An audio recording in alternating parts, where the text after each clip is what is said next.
আজকের পর্বে আলোচনার বিষয় হচ্ছে হেক্সাডেসিমেল পদ্ধতিতে বিয়োগ। গত পর্বগুলোতে আমরা বাইনারি, ডেসিমেল এবং অক্টাল সংখ্যা পদ্ধতিতে কিভাবে বিয়োগ করতে হয় এগুলো আমরা দেখে আসছিলাম।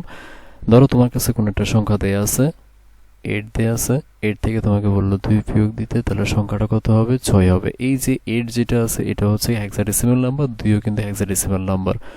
আরেকটা সংখ্যা দেওয়া আছে এ, আবার ধরো তোমাকে বললো 2 বিয়োগ করতে, এ থেকে 2 যদি বিয়োগ করতে হয়, এ হচ্ছে সিরিয়ালের 10 নাম্বার, তাহলে 10 থেকে যদি 2 যদি বাদ দাও তাহলে কত হবে? 8 হবে। আর ধরো ডি থেকে তোমাকে এ বিয়োগ করতে বলছে, ডি হচ্ছে তোমার কত? 13, আর এ হচ্ছে কত তোমার? 10। তাহলে হচ্ছে ডি থেকে যদি তুমি এ যদি বাদ দাও তাহলে সংখ্যাটা কত হবে? 3 হবে। 3D9 4 এটা থেকে বিয়োগ করতে বললো তোমাকে হচ্ছে কত? এফ এফ বিয়োগ করতে বলছে। এটা যদি তোমাকে বিয়োগ করতে হয়, খেয়াল করো 4 বড় নাকি এফ বড়? অবশ্যই এফ বড়। তাহলে হচ্ছে কি 4 থেকে এফ যদি বাদ যাবে না, তাহলে আমরা কি করব? 4 এর সাথে বেস যুক্ত করব। বেস যদি যুক্ত করি তাহলে সংখ্যাটা কত হবে? 20। আর এফ সংখ্যাটা কত? এফ হচ্ছে তোমার 15। তাহলে হচ্ছে আমাদের 15 কি করতে হবে? বাদ দিতে হবে। 15 যদি বাদ দিই তাহলে সংখ্যাটা হবে কত? 5। তাহলে হচ্ছে 4 থেকে এফ বাদ দিলে কত হবে? 5 হবে। যেহেতু আমরা 16 কি করছি? একবার যুক্ত করছি, তাহলে হচ্ছে ডান পাশে যে নিচে যে সংখ্যা যেটা আছে এটার সাথে কত যুক্ত হবে? 1 যুক্ত হবে। 1 যদি যুক্ত হয় তাহলে এফ এর সাথে 1 যদি যুক্ত হয় কত হবে? তোমার হচ্ছে 16 হবে। তাহলে হচ্ছে এবার উপরের সংখ্যাটা কত? 9। তাও ছোট, তাহলে 9 এর সাথে তুমি যদি 16 যদি যুক্ত করো তাহলে সংখ্যাটা আসবে হচ্ছে তোমার 25। তাহলে 25 থেকে তুমি যদি 16 যদি বাদ দাও সংখ্যাটা হবে কত? 9 হবে। তাহলে এখান থেকে কত বসাবা ভাই? 9 বসাবা। এবার যেহেতু তুমি একবার বাদ দিছো, তাহলে আগে যে সংখ্যা কত আছে? 0 আছে। তাহলে 0 সাথে কত যুক্ত হবে? 1 যুক্ত হবে। 0 সাথে যদি 1 যদি যুক্ত হয় তাহলে 1। উপরের সংখ্যাটা কত আছে? ডি আছে। ডি মানে কত তোমার? 13। তাহলে হচ্ছে 13 থেকে তুমি যদি 1 যদি বাদ দাও তাহলে হবে 12। 12 মানে হচ্ছে তোমার সি। তাহলে তুমি এখান থেকে বসাবো হচ্ছে সি। এবার হচ্ছে এখানে কোনো কিছু নাই, যেহেতু তুমি এখানে একবার বিয়োগ করো নাই, তাহলে এখান থেকে 0। তাহলে 3 থেকে যদি 0 যদি বাদ দাও তাহলে কত হবে? 3 হবে। তাহলে এখান থেকে আমরা এভাবে বিয়োগ করতে পারি।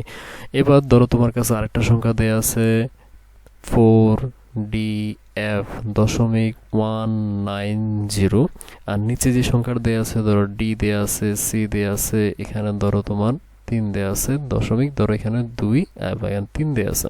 এই সংখ্যাগুলো তোমাকে বিয়োগ করতে বলছে। এখন উপরের সংখ্যাটা হচ্ছে 0। 0 থেকে যেহেতু ডি যদি বাদ দিতে হয়, 0 হচ্ছে ছোট, ডি হচ্ছে বড়, তাহলে 0 সাথে তোমার 16 যুক্ত করা লাগবে, তাহলে হচ্ছে 16। আর ডি হচ্ছে তোমার কত? 13। তাহলে 13 যদি বিয়োগ করো তাহলে এখান থেকে বরাবর 13, 16 থেকে 13 বিয়োগ করলে হবে 3। তাহলে এখানে আমরা কত লিখবো? 3 লিখবো। যেহেতু একবার বিয়োগ দিছি তাহলে সি এর সাথে কত যুক্ত হবে? 1 যুক্ত হবে। সি এর সাথে যদি 1 যুক্ত হয় তাহলে সংখ্যাটা কত হবে? সংখ্যাটা হবে হচ্ছে 13। তাহলে উপরের সংখ্যাটা আছে হচ্ছে 9। 9টা ছোট, 9 এর সাথে 16 যুক্ত হবে। 16 যদি যুক্ত করি তাহলে হচ্ছে 25। 25 থেকে 13 যদি বাদ দাও তাহলে 12। যদি 12 মানে হচ্ছে তোমার কত? সি। তাহলে এখানে কত বসাবা? সি বসাবা। ঠিক একই রকম ভাবে যেহেতু একবার আমরা কি করছি? যুক্ত করছি 16, তাহলে এটার সাথে 3, 3 এর সাথে 1 যুক্ত হবে। তাহলে 3 এর সাথে যদি 1 যুক্ত হয় তাহলে হবে হচ্ছে 4। উপরের সংখ্যা আছে 1, তাহলে 1 এর সাথে আবার 16 যুক্ত করো। 16 যদি যুক্ত করো, মানে বেস আমরা যুক্ত করি সব সময়, তাহলে হচ্ছে 17 থেকে যদি 4 যদি বাদ যায় তাহলে হবে 13। 13 মানে হচ্ছে তোমার কত? ডি। যেহেতু আমরা একবার বাদ দিছি তাহলে হচ্ছে 2 এর সাথে কত যুক্ত হবে? 1 যুক্ত হবে। 2 এর সাথে 1 যদি যুক্ত হয় তাহলে সংখ্যাটা কত হয়? 3 হয়। 3। আর এফ কত? এফ মানে হচ্ছে তোমার হচ্ছে 15। তাহলে 15 থেকে যদি 12 যদি বাদ দাও তাহলে হবে 3 যদি বাদ দাও তাহলে হবে 12। 12 মানে হচ্ছে তোমার কত? সি হবে। এবার যেহেতু আমরা একবারও যদি বাদ দিই নাই তাহলে হচ্ছে কি আমার ডি থেকে যদি 3 যদি বাদ যায়, ডি মানে হচ্ছে তোমার 13। 13 থেকে যদি 3 যদি বাদ দাও তাহলে হবে কত ভাই? 10। 10 মানে হচ্ছে এ, আর 4 তো সরাসরি নিচে নেমে আসবে। এভাবে হচ্ছে কি আমরা দশমিকের জন্য আমাদের হেক্সাডেসিমাল নাম্বার বিয়োগ করতে পারি। পূর্ণ সংখ্যার জন্য তো আমরা পাশে দিয়ে উপরে দেখছিলামই।